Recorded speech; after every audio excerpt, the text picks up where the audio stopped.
তোমার আলোচনার বিষয়বস্তু হলো শবে বরাত, লাইলাতুল বরাত। হাদিসের ভাষায় যাকে বলা হয়েছে লাইলাতুল নিসফ মিন শাবান। আরবি 12 মাসের অষ্টম মাস হলো শাবান মাস, নবম মাস হলো রমজান, দশম মাস হলো শাওয়াল, 11তম মাস হলো জিলহজ, আর 12তম মাস হলো জিলহজ, সর্বশেষ মাস।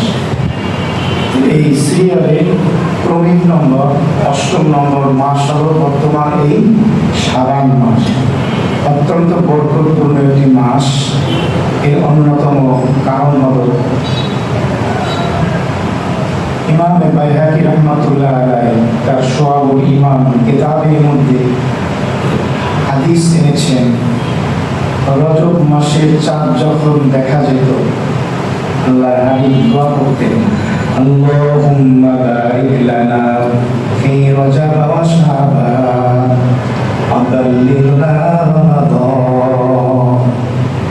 হে আল্লাহ, আপনি আমাদেরকে এই রজব মাসে এবং শাবান মাসে বরকত দান করেন, আমাদেরকে ন্যায় হায়াত দান করে, আমাদের হায়াতকে দীর্ঘায়িত করে রমজান নসিব করে দেন। বলুন আমিন।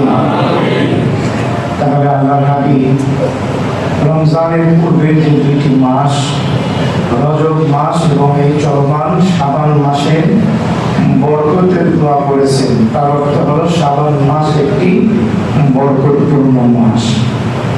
এবং অন্য হাদিস শরীফের মধ্যে এসেছে, হযরত নবী করিম সাল্লাল্লাহু আলাইহি ওয়াসাল্লাম রমজান মাসে ফরজ রোজার পরে বাকি 11টি মাসে যেই মাসে সবথেকে বেশি তিনি নফল রোজা রেখেছেন সেই মাসটির নাম হলো শাবান মাস। এমনিভাবে আল্লাহ নবী এই শাবান মাসে অন্যান্য নফল ইবাদত বন্দেগী আমলে সলেহা বেশি বেশি পরিমাণে করতে বলেছেন রমজান মাসে প্রস্তুতি নেওয়ার জন্য। এই শাবান মাসে 14 তারিখ দিবাগত যে রজনী, যাকে ভারত উপমহাদেশে বিশেষ করে বাংলাদেশ, ভারত, পাকিস্তান এই দেশগুলোতে এই রাতের নাম মশহুর প্রসিদ্ধ যে নাম সেটি হলো শবে বরাত অথবা লাইলাতুল বরাত, যাকে হাদিসের ভাষায় বলা হয় লাইলাতুন নিসফ মিন শাবান। মাঝখানে একটু বলে নিচ্ছি, ইউটিউব, ফেসবুক, সোশ্যাল মিডিয়ায় এ সম্পর্কে পক্ষে বিপক্ষে বিপুল বিতর্ক চলতেছে। আজকের সমস্ত আলোচনা যদি মন দিয়ে আমরা শুনি, তাহলে আমরা একটি সঠিক সিদ্ধান্তে উপনীত হতে পারব।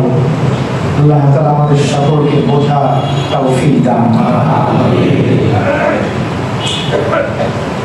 এই রাতকে নিয়ে মোটামুটি 3টি দল পাওয়া যায়। একটি দলের মত হলো শবে বরাত বা লাইলাতুল বরাত, যেটাকে হাদিসের ভাষায় বলা হয় লাইলাতুন নিসফ মিন শাবান। এই রাত বলতে কোনো রাতই নাই, এই রাতের অস্তিত্বকে তারা মানেই না, স্বীকার করে। এমনকি তারা বলে এই রাত উদযাপন করলে, ইবাদত বন্দেগী করলে বিদআত হবে, গুনাহ হবে। নাউযুবিল্লাহ মিন যালিক। এই হলো প্রথম দল। আর দ্বিতীয় আরেকটি দল রয়েছেন যারা এই রাতকে নিয়ে বাড়াবাড়ি করে, লাইলাতুল কদরের থেকেও বেশি মূল্যায়ন করে, মর্যাদা দেন, এবং এমনভাবে তারা এই রাতকে উদযাপন করে যে শরীয়ত পরিপন্থী, কোরআন হাদিস নীতিমালা বিবর্জিত।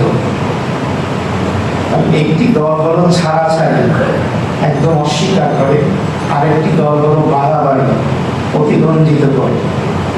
এর মাঝখানে একটি দল আছে যাকে বলা হয় বাইনাল ইফরাত আর তাফরীত, সিরাত মুস্তাকিম, বাড়াবাড়ি এবং ছাড়াছাড়ির মাঝখানে সেটি হলো সিরাতুল মুস্তাকিম, ইতিদাল, যাকে বলা হয় আহলে সুন্নাত ওয়াল জামাত। এই একটি দল। এই তিনটি দলের মধ্যে থেকে আমরা কোন দলের মতাদর্শকে মতকে গ্রহণ করব? প্রথম দল, দ্বিতীয় দল, নাকি তৃতীয় দল? এই তিনটি দলের মধ্যে থেকে কোন দলের মতকে আমরা গ্রহণ করব? সেই মত গ্রহণ করার আগে আমরা জেনে নেব ইসলাম কি বলে, দ্বীন ইসলামের মূলনীতি কি। দ্বীন ইসলামের মূলনীতি হলো কোরআন এবং সুন্নাহ, আল কোরআনুল কারীম এবং নবীজির হাদিস শরীফ, সুন্নাহের আলোকে যেটা করণীয়, যেটা বর্জনীয়, এটাই হলো দ্বীন, এটাই হলো ইসলাম। আর কোরআন হাদিস সুন্নাহের আলোকে যেটা করণীয় নয়, যেটা বর্জনীয়, সেটার নাম হলো দ্বীন ইসলাম। কোরআন হাদিস সুন্নাহের আলোকে যদি এই রাতের অস্তিত্ব পাওয়া যায় তাহলে আমরা পালন করব, পাওয়া না গেলে আমরা বর্জন করব। যেমন উদাহরণস্বরূপ শবে মেরাজ, আমরা বলি যে কোরআন হাদিসের বিশুদ্ধ মত অনুযায়ী শবে মেরাজে নির্ধারিত কোনো নামাজ নেই, সালাত নেই। শবে মেরাজ উপলক্ষে আলাদা কোনো সওম রোজাও নেই। যে সমস্ত চটি বই পুস্তকে যে সমস্ত আলোচকগণ শবে মেরাজের নামাজ বা রোজা নিয়ে আলোচনা করে থাকে, আমরা বলি যে এগুলো বিশুদ্ধ মত নয়। তবে হ্যাঁ, আমরা এতটুকু বলি, মেরাজের এই মহিমান্বিত রজনীতে আল্লাহর হাবিব সাল্লাল্লাহু আলাইহি ওয়াসাল্লাম আল্লাহ তাআলার ডাকে মেহমান হয়ে যে উর্দুলোকে গমন করেছিলেন, তিনি তার উম্মতের জন্য কিয়ামত পর্যন্ত দৈনিক 5 ওয়াক্ত ফরজ নামাজ নিয়ে এসেছেন। তাহলে আমাদের জীবনের মেরাজের একটি অন্যতম শিক্ষা হলো দৈনিক 5 ওয়াক্ত ফরজ নামাজ। 27শে রজব বা অন্য তারিখে যে রজব উপলক্ষে, মেরাজ উপলক্ষে আলাদা কোনো নামাজ বা রোজা নেই, যেহেতু কোরআন হাদিস দ্বারা এটা বিশুদ্ধভাবে প্রমাণিত নয়। এবার আসি, তাহলে এই যে শবে বরাত বা লাইলাতুল বরাত, এটি কি কোরআন হাদিসে আছে কিনা? সূরা দুখানের ভিতরে লাইলাতুল মুবারাক, বরকতপূর্ণ একটি রজনীর কথা বলা হয়েছে। এখানে কারো কারো মত পাওয়া যায় এর দ্বারা উদ্দেশ্য লাইলাতুল বরাত, শবে বরাত। তবে এটি বিশুদ্ধতম মত নয়। এই লাইলাতুল মুবারাক দ্বারা উদ্দেশ্য হলো লাইলাতুল কদর। কারণ আল্লাহ তাআলা বলেছেন, ইন্না আনজালনাহু ফি লাইলাতিন মুবারাকাহ, নিশ্চয়ই আমি এই কোরআনকে নাজিল করেছি বরকতপূর্ণ রাতে। আর কোরআন নাজিল হয়েছে রমজান মাসে। আর কদরের রাত কোন মাসে? রমজানের শেষ দশকে 21 থেকে 29, বিজোড় 5 রাতে। তাহলে লাইলাতুল মুবারাকা দ্বারা উদ্দেশ্য হলো লাইলাতুল কদর। হাদিসে আছে কিনা শবে বরাতের কথা? তো এর উত্তর হলো যে হ্যাঁ, হাদিস শরীফে আছে। কি নামে? হাদিস শরীফে আছে লাইলাতুল নিসফ মিন শাবান। এই না, লাইলাতুল নিসফ মিন শাবান শব্দের অর্থ হলো শাবানের মধ্য রজনী, শাবান মাসের 14 তারিখ দিবাগত রাত। এই যে আজকে ঘটনাক্রমে শাবান মাসের কয় তারিখ? 14 তারিখ। তাহলে আমরা শবে বরাত, লাইলাতুল বরাত করে বলি। শবে বরাত সব শব্দটি হলো ফার্সি, এর অর্থ হলো রাত। বরাত অর্থ মুক্তি। এরকম লাইলাতুল আরবি শব্দ, এর অর্থ হলো রাত। বরাত আরবি শব্দের অর্থ হলো নাজাত, মুক্তি। শবে বরাত বা লাইলাতুল বরাতের অর্থ হলো নাজাতের রাত, মুক্তির রাত।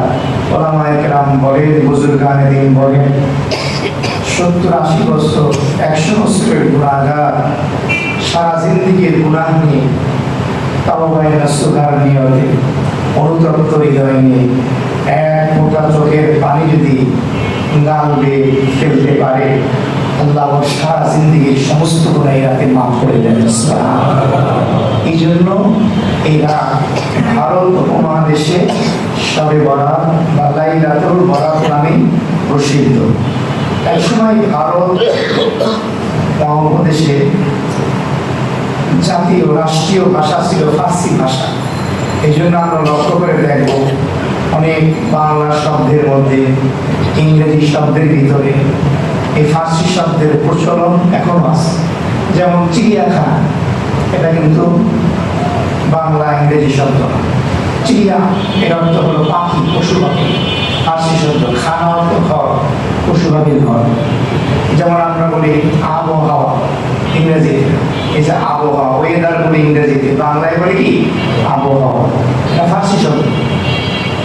আব অর্থ পানি, হাওয়া অর্থ বাতাস, ফার্সি শব্দ। ভূমণ্ডলের মধ্যে এই যে পানি এবং বাতাসের তারতম্য পার্থক্যের কারণে যে অবস্থা পরিবর্তন ঘটে তাকে বলে ওয়েদার, আবহাওয়া। যেমন আমরা স্ত্রীকে বলি বেগম, যার কোনো টেনশন নাই, গম নাই, চিন্তা নেই, খাইবে আর ঘুমাইবে। বাদশার স্ত্রী বেগম, এগুলো ব্যবহার আছে। ঠিক এরকম ভাবে শবে বরাত শব্দটাও ব্যবহার হয়েছে, লাইলাতুল বরাত। এখন যদি কেউ বলে কোরআন হাদিসে যেহেতু শবে বরাত নাই, লাইলাতুল বরাত শব্দটা নাই, তাহলে আমরা এটা মানি না। তাহলে আমি বলবো আমি নামাজ এবং রোজাও মানি না। এখন অনেক অবাক হয়ে যাবে, নাউজুবিল্লাহ যাবে, হুজুরে কি বলে? নামাজ কি আরবি শব্দ না ফার্সি শব্দ? রোজা আরবি শব্দ না ফার্সি শব্দ? কোরআন হাদিসের কোথাও আপনি দেখাতে পারবেন নামাজ আছে, রোজা আছে?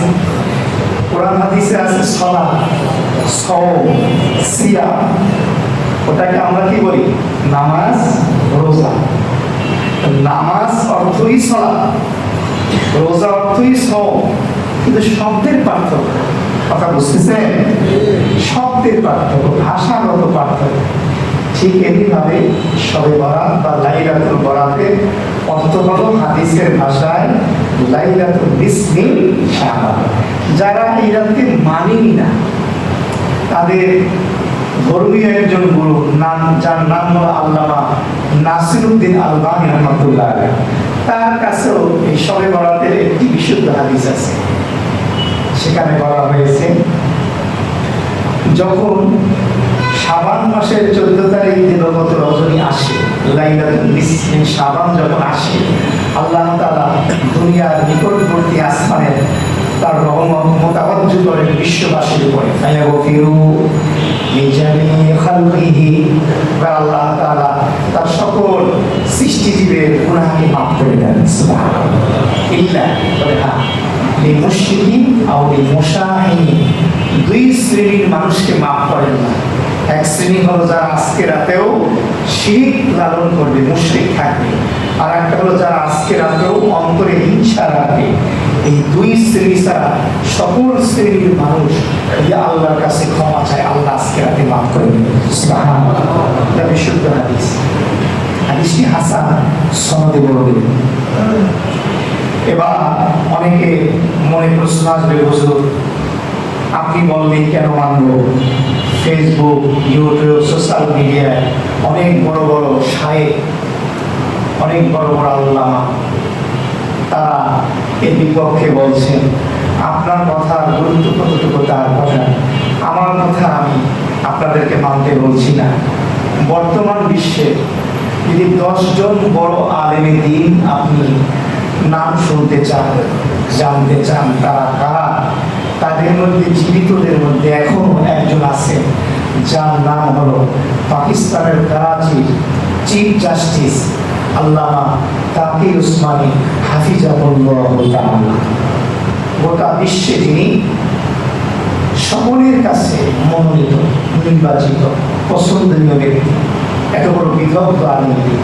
আল্লাহ পাক তার লেখনীর মাধ্যমে ব্যাপক খেদমত নিয়েছেন। প্রত্যেকটি বিষয়ে তিনি কলম করেছেন। তোমরা তার একটি প্রসিদ্ধ গ্রন্থের নাম হলো ইসলাহি কুতুবা, উর্দু ভাষায় তিনি লিখেছেন।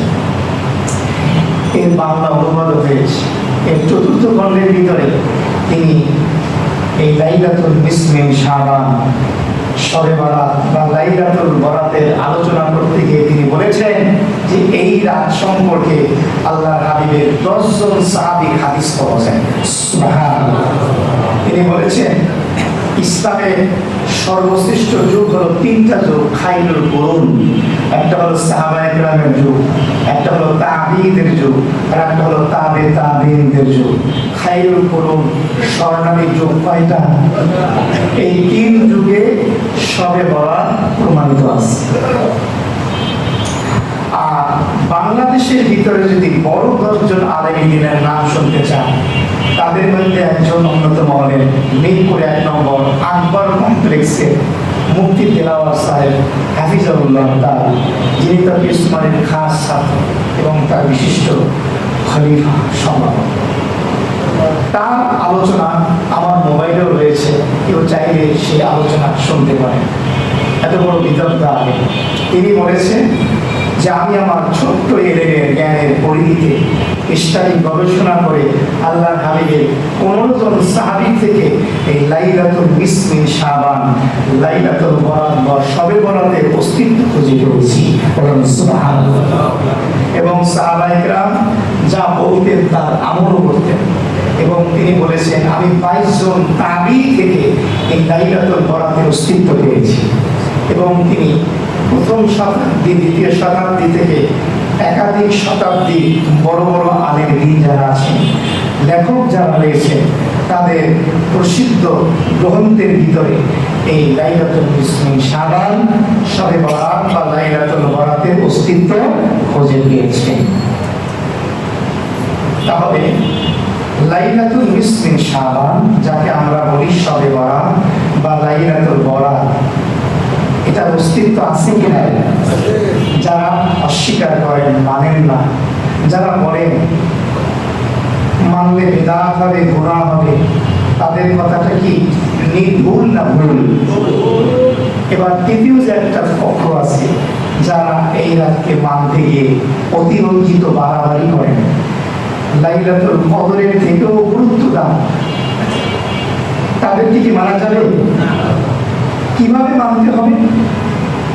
কিভাবে ইবাদতবন্দি করতে হবে? তারা যেভাবে মানে সেভাবে মানা যাবে না। তারা বলেন যে এই রাতে বিশেষ ইবাদত রয়েছে, 8 রাকাত বিশেষ বরাতের নামাজ, অথবা 12 রাকাত, অথবা 20 রাকাত। এই রাকাতের সংখ্যা উল্লেখ করে একটি শ্রেণী আমরা শুনতে পারি না।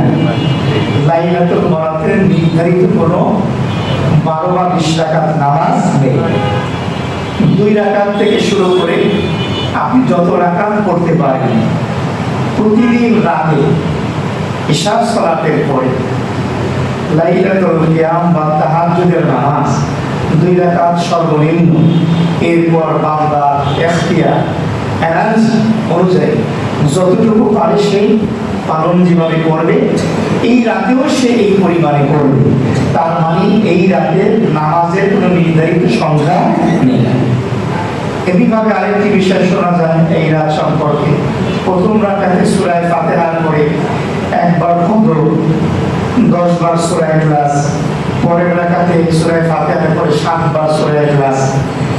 এইভাবেও কোনো নামাজের পদ্ধতি এই রাতে কি নাই, প্রচলিত নাই। এই রাতে সালাতুল তাসবিহের নামাজ, লাইলাতুল কিয়ামের নামাজ অনেক জায়গায় জামাতবদ্ধ হয়ে পড়ে। এটাও শরীয়ত সিদ্ধ নয়, মাকরুহ হবে। এমনকি আমার কানে এসছে রমজান মাসে অনেক মসজিদে সালাতুল তাসবিহের নামাজ, লাইলাতুল কিয়ামের নামাজ জামাতে পড়ে। এটা হানাফি মাযহাবে মাকরুহ। আপনাকে মনে রাখতে হবে, শরীয়তে যেই নামাজগুলো জামাতে পড়ার অনুমতি রয়েছে ওইটাই জামাতে পড়তে পারবেন। যেমন দৈনিক 5 ওয়াক্ত ফরজ নামাজ জামাতে পড়া পুরুষের জন্য, মসজিদে এসে মসজিদে জামাত ছুটে গেলে আপনি ঘরে শুতে ঘরে জামাতে পড়ুন। জুমার নামাজ, উভয় ঈদের নামাজ, রমজান মাসে তারাবির নামাজ সুন্নতে মুআক্কাদা জামাতে পড়া, শুধুমাত্র রমজান মাসে বেতেরের নামাজ জামাতে পড়া, বাকি 11 মাসে কিন্তু বেতের জামাতে পড়া যাবে, শুধু রমজান মাসে। অনেকে রমজানে তারাবির সালাম ফিরানোর সাথে সাথে চলে যায়, বেতের রেখে দেয়, মাসালা জানে না। রমজানে বেতেরের নামাজ জামাতে পড়তে হয়, এটা সুন্নাত। এছাড়া যে নামাজ আছে, এই সকল নামাজ জামাতে পড়া যাবে না। মনে রাখবেন, মসজিদ হলো ফরজ নামাজের জন্য, সুন্নাত এবং নফল নামাজ ঘরে পড়া হলো সুন্নাত। সুন্নাত এবং নফল নামাজ মসজিদে পড়লে তার থেকে আপনি বেশি সওয়াব পাবেন যদি আপনি ঘরে পড়েন। আমাদের অবস্থা হলো, আমরা মসজিদে আসার পরে এত নফল পড়ি, এত সুন্নাত পড়ি। এটা উত্তম হলো ঘরে পড়া, মসজিদে পড়া জায়েজ। ঘরে একটি নামাজের পরিবেশ তৈরি করা। কোমলমতি সন্তানেরা তারা কিন্তু কথার থেকে আমলকে ফলো করে বেশি। আমার বাবা মা কি করে, তারা দেখে দেখে শিখে বেশি, অভ্যস্ত বেশি। দেখবেন আপনি যখন নামাজে দাঁড়াবেন, আপনার ছোট্ট সন্তান নিয়ে এভাবে, আমি অসুস্থ ছিলাম, আসতে পারিনি একদিন, ছোট্ট মেয়েটা এসে ওকে বলিও নেয়, ওর ছোট্ট জায়নাবাজ ওমরা থেকে হজ থেকে এনেছিলাম, ছেলের জন্য এটা মেয়ে ব্যবহার করে, লিসিয়ে আমাকে ফলো করতেছে, ফলো করবে আপনাকে। এই জন্য মা যারা আছে নামাজের সময় পড়বে, বাচ্চাকে কাছে বসে পড়া। এই যে লাইলাতুল বরাত বা শবে বরাত বা লাইলাতুল কদর বলেন, এই রাতের নামাজ হলো, এটা ইস্তেমাই আমল না, ইনফরাদি আমল, সম্মিলিত আমল না, এটা একক আমল, এটা মসজিদের আমল না, এটা ঘরের আমল। এখন প্রশ্ন করবে, হুজুর তাহলে কি মসজিদে করবো না? মসজিদে তো জায়েজ আছে। ওলামা একরাম বলেন এটা ঘরে পড়া উত্তম, সওয়াব বেশি। তবে যদি মনে হয় আমি ঘরে চলে গেলে আমি মোবাইল ফোন নিয়ে ব্যস্ত থাকবো, রমজান মাসে শয়তানকে শৃঙ্খলাবদ্ধ করা হয়, যার কারণে অন্যান্য 11 মাসে বান্দা যেভাবে গুনাহ করে, রমজান মাসে তুলনামূলক গুনাহ একটু কি করে, কম করে। আমার মনে হয় এই রমজান মাসে শয়তানকে শৃঙ্খলাবদ্ধতা আল্লাহ পাক করেন কুদরতিভাবে। ইন্টারনেটটাও যদি একটু বন্ধ করা যাইতো, তাহলে নামাজির সংখ্যাটা মনে হয় আরো একটু বেশি বাড়ত, বিশেষ করে তারাবিতেও বাড়ত। কারণ ইন্টারনেট ছাড়া এ প্রজন্ম অন্ধ। এ দেখবেন দেশে বেড়াতে যেতে চায় না যেখানে ইন্টারনেট নাই বা ইন্টারনেট স্লো, ওয়াইফাই নাই। আগে কেউ কারো বাসায় গেলে অন্য কিছু খুঁজতো, কুশল বিনিময় করতো। এখন বেড়াতে যাওয়ার পরে প্রথম কি খোঁজে, পাসওয়ার্ডটা কি বলে, আগেই পাসওয়ার্ড খোঁজে। এবং হোটেলে দেখবেন লেখা থাকে এখানে পাসওয়ার্ড নাম্বার হয়ে যায়, কিবলা কোন দিকে এটা না খোঁজার আগে দেখে পাসওয়ার্ড কি। ইন্টারনেটটা বন্ধ থাকলে মনে হয় শয়তানের সাথে সাথে এটা একটা অন্যতম ভূমিকা পালন করতো গুনাহমুক্ত থাকার জন্য। আল্লাহ সকলকে বোঝার তৌফিক দান। যদি মনে হয় বাসা বাড়িতে চলে গেলে টিভির পর্দায়, মোবাইল ফোন, সোশ্যাল মিডিয়ায় ব্যস্ত থাকবেন, ইবাদত বন্দেগী একদম হবে না, তাহলে আপনি মুসলিম করেন, সমস্যা নেই। এই রাতে দেখা যায় অনেকে ঘুরে ঘুরে নামাজ পড়ে, এই মসজিদে 2 রাকাত, ওই মসজিদে 2 রাকাত, এটাও ঠিক না। এক জায়গায় নীরবে, নির্জনতা, নিঃসঙ্গতা, নিভৃতে মসজিদের এক কোনায় গিয়ে, কোনো এক তলায় গিয়ে দিল লাগাইয়া। এই রাতে দেখা যায় গোসল করে অনেকে। আমিও ছোটবেলায় গোসল করছি, তখন স্কুলে পড়ি, মাদ্রাসায় ভর্তি হয়ে সেই শীতের ভিতরে কাঁপতে কাঁপতে সাবান দিয়ে গোসল, রাতের বেলা, তারপর নতুন কাপড় পরে, এগুলোর কোনো অস্তিত্ব নেই।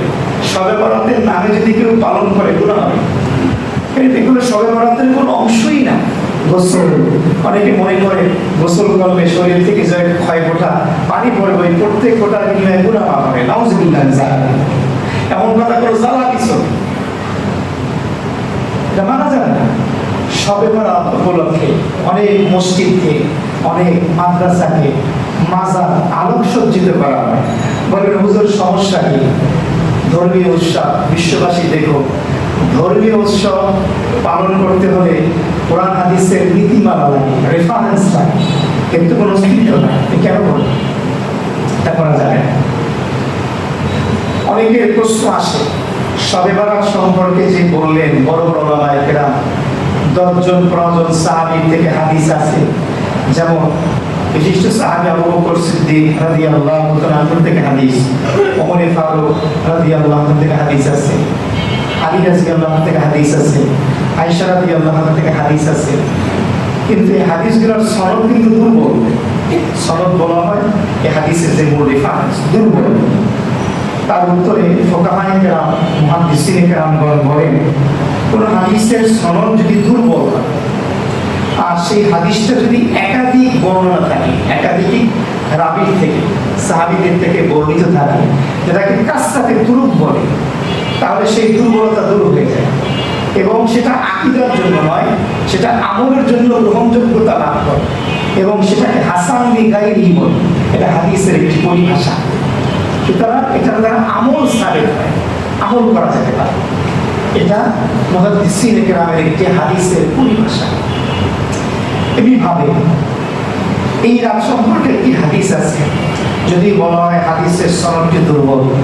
নবীজি একদিন মা আয়েশা রাদিয়াল্লাহু তাআলা আনহার কামরায় ছিলেন, হঠাৎ উঠে গেলেন, চলে গেলেন ঘর থেকে বের হয়ে, কাপড় পরিধান করে মা আয়েশা পিছু নিলেন। আপনারা জানেন মদিনাতুল মুনাওয়ারায় মসজিদে নববী যে রওজায়ে আতহার, এখন মসজিদে নববীর ভিতরে সেই রওজায়ে আতহারটাই মা আয়েশা কি ছিল? হুজরা মোবারক ছিল। কারণ নবী রাসূলগণ যেখানে ইন্তেকাল করেন সেখানেই তাদের কবর। তো মা আয়েশা পিছু নিলেন, ওই গেট থেকে বের হলেই তো জান্নাতুল বাকি, তাকে বাকিউল বারকাত বলা হয়। যখন নবীজি জান্নাতুল বাকি থেকে ফিরে আসলেন, মা আয়েশাও দ্রুত চলে আসলেন, হাতে নিয়ে গেলেন। নবীজি বুঝতে পারলেন যে আয়েশা আমার পিছু নিয়েছে। নবী আয়েশাকে বলেন, আয়েশা তুমি কি মনে করেছো আল্লাহ এবং তার রাসূল তোমার প্রতি জুলুম করেছেন? এর অর্থ হলো আজকে তো তোমার কাছে আমার থাকার কথা, আমি তোমাকে রেখে আমার অন্য বিবির কাছে যাবো, এটা কি হতে পারে? এটা বলিস। এরপরে এক প্রসঙ্গে নবীজি বললেন, তুমি কি জানো আজকে রাতটা কি রাত? আজকের রাত হলো লাইলাতুল নিসফি শাবান, শাবানের 14 তারিখ দিবাগত আজকে এই রাত। আলহামদুলিল্লাহ, জুমার দিনে আজকে সেই হাদিস আমরা শুনতেছি, 14তম দিন আজকে। নবী বললেন আজকের এই রাতে আল্লাহ তাআলা আরব দেশে একটা জাতি ছিল কম, এই যে জাতি ছিল কম ছিল, এই বনু কাদের একটা গোত্র ছিল কম ছিল, ওই কওমের লোকেরা সব থেকে বেশি বকরি লালন পালন করে। তো নবীজি বললেন আল্লাহ তাআলা আজকে ওই কবিরার যত বকরি আছে তার থেকেও বেশি বকরি গায়ে যে পশম আছে, ওই পশমের থেকেও বেশি জাহান্নামী বান্দাকে, গুনাহগার বান্দাকে আল্লাহ মাফ করে দেবেন। সব থেকে বেশি তারা বকরি লালন পালন করত। একটা বকরির গায়ের পশম গণনা করা সম্ভব, এটার দ্বারা নবীজি সংখ্যাধিক্যতা বুঝিয়েছে, যদিও এই হাদিস সনদ দুর্বল। নবীজি সারা জিন্দেগিতে একবার মাত্র কবর জিয়ারত করেছেন এই রাতে, আর কোনোদিন করেন। এখন আমাদের মধ্যে অনেক এমন আছে, শবে বরাতের রাত আসলেই বাবা নেই বা মা নেই, মরহুমাদের জন্য কবরস্থানে ছুটে যায়, আর কবরস্থানটা হয়ে যায় একটা মেলা, ফুল বিক্রি থেকে শুরু করে। কবরে ফুল দেওয়া জায়েজ নেই, এটা মুসলমানদের সংস্কৃতি নয়। কবরে গিয়ে আপনি দোয়া করবেন, সেখানে একটা মেলা শুরু হয়ে যায়, ধাক্কা ধাক্কি, এই বাগান বেচতেছে, বাদাম বেচতেছে, আশেপাশে মেলা তৈরি হয়ে গেছে। এই রাত্রি ইবাদত বন্দেগীর মতটা, আল্লাহর কাছে চাওয়া, জিকির আজকার একটা। কেউ যদি যেতে চায়, জীবনে একবার গেছে ব্যস্ত হয়ে গেছে, প্রতিবার যাওয়া দরকার নেই। আপনি যেখানে আছেন সেখানে থেকেই তাদের রুহের মাগফিরাতের দোয়া করেন। এই রাত উপলক্ষে বিশেষ করে মা বোনেরা হালুয়া রুটি বানায়, আর একটা জাল হাদিস প্রচলিত আছে, উহুদের যুদ্ধে নবীজি দান মুবারক শহীদ হয়ে গেছে। নবীজি কিছু খেতে পারছেন না, এই জন্য হালুয়া রান্না করে দিয়েছেন যারা খেতে পারে। এই জন্য হালুয়া বানাইয়া ফকির মিসকিন থেকে তাকসিম করে। নাউজুবিল্লাহ মিন যালিক। জাল হাদিস, মিথ্যা কথা। হালুয়া রুটি সারা বছর বানাবে, আজকে না। যেহেতু এরাতে নিষেধ করেন ওলামায়ে কেরাম, সারাদিন হালুয়া রুটি বানালে ক্লান্ত হয়ে যায়।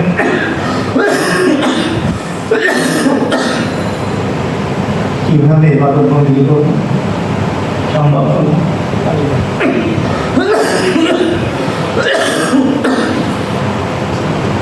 কথা বলতেছিলাম, ভালো রোগী পরিহার করতে হবে। এমনিভাবে এই মহিমান্বিত রাতে আমরা ইবাদত বন্দেগী করব সম্মিলিত না একাকী? মসজিদে মসজিদে ঘুরে না এক জায়গায়? মসজিদে পড়লে বেশি সওয়াব না ঘরে? বাকি মসজিদে পড়া কি আছে? নিষেধ না। আবার আশা বন্ধ করেন না যে ওই মসজিদে যাওয়ার দরকার নেই। না, বাসায় না ঘুমানোর চেয়ে মসজিদে বসে কিছু পড়েন। আমাদের সারা জিন্দগিতে এরকম কয়টা রাত আছে যেটা জায়েজ আছে? কি এমন আপনি নফল নামাজ পড়েন অন্যান্য রাতের মতো, আপনি কোরআন তেলাওয়াত করেন, শোনেন, ইস্তেগফার করেন, তাসবিহ তাহলিল করেন, জিকির আজকার করেন, দুরূদ পড়েন, দোয়া করেন, জীবিতদের জন্য করেন, মৃতদের জন্য করেন, বিশ্ববাসীর জন্য করেন, দেশবাসীর জন্য করেন, অসুস্থদের জন্য করেন। যত প্রবলেম, যত সমস্যা, আমাদের জীবনের সমস্যা আছে কি নাই? সবার আছে। আপনি মনে করছেন খালি গরিবের, না, ধনীরও সমস্যা আছে, বড় বড় সমস্যা আছে। আল্লাহর কাছে চান, দেখবেন আল্লাহ সমাধান করে দিয়েছেন। কান্নাকাটি করেন, দোয়া করেন, এরা ইবাদত বন্দেগী করেন। এমনিভাবে রোজার ক্ষেত্রে যে হাদিসটি ইবনে মাজাহ থেকে পাওয়া যায় যে ফাকুমু লাইলাতা ওয়াসুমু ইয়াওমা, এই রাতে ইবাদত করো, পরের দিন রোজা রাখো। মুফাসসিরিন কেরামগণ বলেন অনেকে যে এই হাদিসের সনদ অনেক দুর্বল, এই জন্য কথা ভুল বুঝবেন না। শবে বরাতের রোজা এই রাতে সাহারি খেয়ে যে আমরা রাখি, শবে বরাত উপলক্ষে রোজা রাখা সুন্নত বা রাখতে হবে, এরকমটা বলা ঠিক না। কারণ রোজার হাদিসটার সনদ দুর্বল। তাহলে কি করণীয়? উলামায়ে কেরাম বলেন রমজান মাসের পরে যেই মাসে আল্লাহর হাবিব সব থেকে বেশি নফল রোজা রেখেছে, মাসটার নাম কি? শাবান মাস। আপনি রাখতে পারেন যে কোনো দিন। আরেকটি হাদিস নবীজি কথাটা ইবনে মিলহান রাদিয়াল্লাহু তাআলা বর্ণনা করেন, নবীজি ইরশাদ ফরমান যে ব্যক্তি প্রত্যেক আরবি মাসে 13, 14, 15 তারিখ তাকে আইয়ামে বীজের রোজা বলে। এই তিনটি রোজা যদি প্রতি মাসে আরবি মাসে আপনি রাখেন, আল্লাহর হাবিব বলেন আল্লাহ তাআলা আপনাকে সারা বছর নফল রোজার সওয়াব দান করবেন। সুবহানাল্লাহ। তাহলে এই যে 14 তারিখে দিবাগত রাত, এটা কি আইয়ামে বীজের রোজা পড়ে না? একটা শাবান মাসের রোজাও পেলেন, আইয়ামে বীজের রোজাও পেয়ে গেলেন। আর যদি শবে বরাতের রোজার সনদ শক্তিশালী হয়ে গেল, অটোমেটিক তার সওয়াব পেয়ে গেলেন। কথা বুঝতেছেন?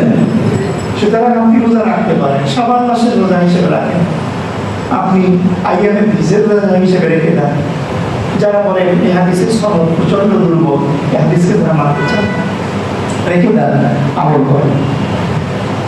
এই রাতে গুরুত্বপূর্ণ যে সব থেকে বেশি বড় আমল সহিহ হাদিস দ্বারা, হাসান হাদিস দ্বারা, সেটা হলো ইয়াগফিরু লিজামিই খালকিহি ইল্লা লিমুশরিকিন আও লিমুশাহিদ।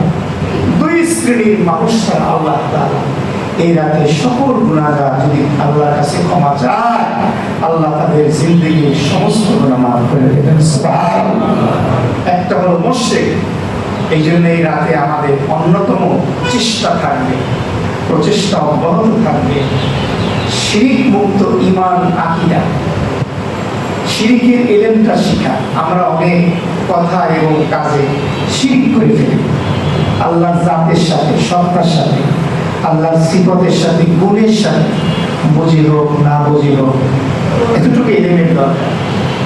আমরা যেন শিরিক মুক্ত ঈমান আকীদা লালন করতে পারি, বেদাত মুক্ত সুন্নাত যুক্ত যেন আমল করতে পারি, এই প্রচেষ্টা থাকে। দ্বিতীয় আমল হলো মোশাহেন, হিংসুককে আল্লাহ মাফ করবেন না।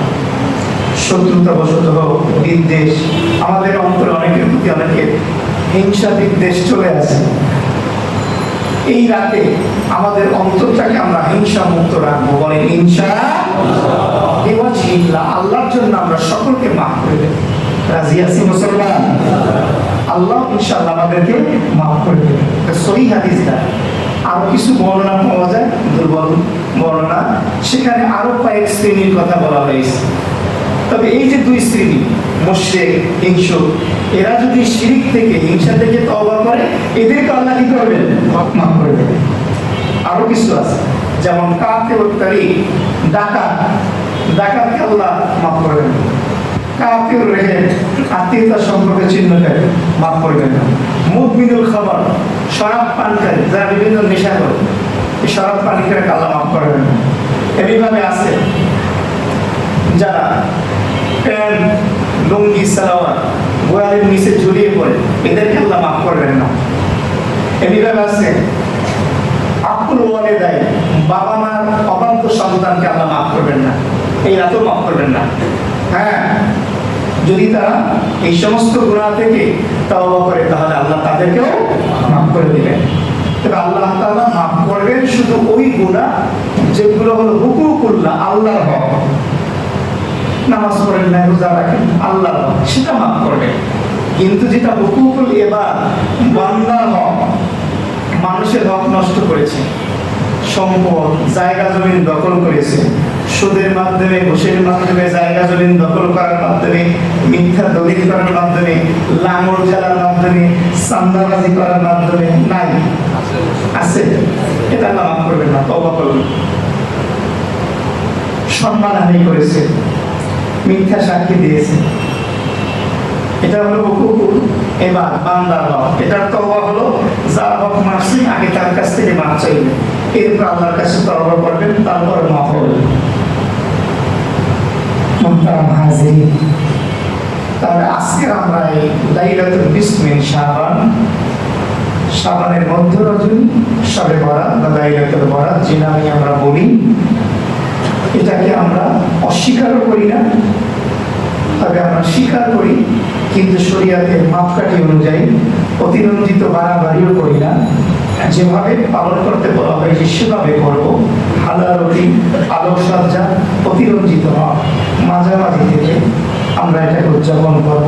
আল্লাহ আমাদের সকলকে কোরআন এবং হাদিসের আলো, সিরাতে মুস্তাকিমের পথে, আহলে সুন্নাত ওয়াল জামাত যে একটি দল জান্নাতি হবে, নাজাত প্রাপ্ত হবে, ওই দলের অন্তর্ভুক্ত হয়ে বেঁচে থাকা এবং ঈমানের সাথে শাহাদাতের পেয়ালা তামান্না হৃদয়ে ধারণ করে দুনিয়া থেকে একদিন বিদায় তৌফিক দান করেন। আমিন।